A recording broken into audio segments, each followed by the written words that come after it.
Hi everyone, this is Andrea Davis with the Resiliency Initiative and the Resiliency Institute. And welcome to our new YouTube series, Profiles in Resiliency, Uncut from America's Heartland. I'm coming to you live from our office in Rogers, Arkansas. And this series is going to be conversations with friends and colleagues that I've known through the years, sharing a story of how they found resiliency in either a personal or a professional event that impacted them. And I wanted to share this. My goal and hope for this series is to give you the tools that if you're experiencing a really bad day, to help see that you may not be able to control that bad day, but that there is another side that you can get to. And so to start us off, I wanted to share with you my personal story of resiliency and kind of what laid the groundwork for my entire career in crisis management and now owning my own company and foundation dedicated to personal resiliency. So forever ago, before I had all these titles and this amazing career, I was a young single mom. And in high school, I had taken a CPR first aid class through the American Red Cross. It was just a volunteer teaching us because I had thought I might be a first responder, be a lifeguard, and I didn't go down that path, and I actually never thought I would use those skills that I was taught. But about the time my son was around 3, in one of those classic situations that you read about every summer, I thought my mom was watching my son.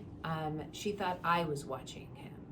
And turns out he was, as 3-year-olds are, was exploring the backyard and fell into the pool. And I remember looking up and I'm like, what's in the pool? What's floating on the pool? And then realizing it was my young son who was unconscious and just floating. And then it was just like how you hear in the movies of like everything went silent, but it was deafening silence. And I remember just racing out, and it was freezing cold. It was February, and I was in a very rural area, and jumped into the pool, pulled him out, and immediately started administering CPR. And I'm going through doing all chest compressions, doing breaths. 2 minutes go by. He's just cold and lifeless. My little boy. Somewhere I found it in me to stay focused and continue. Chest compressions, breaths. I'm at 4 minutes. Nothing. No movement, no sirens. My mom had called 911, but this, as I mentioned, was in a rural location, and I knew that it was going to be a while. And I also knew the statistics of the viability at this point. I stay focused. I'm at 6 minutes, 7 minutes, 8 minutes. At 8 minutes, I start hearing the sirens, so I know help is coming. 9 minutes.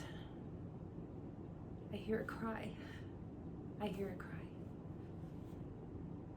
And in true classic form as little kids and the showcase of resilience of children, it was within 5 minutes of the firemen coming and taking him to do examinations. He's playing a video game in the back of the fire truck. And of course, here I am, mom, realizing like what we had just gone through, and that had I not had that training, he would not be a semi-annoying 35-year-old.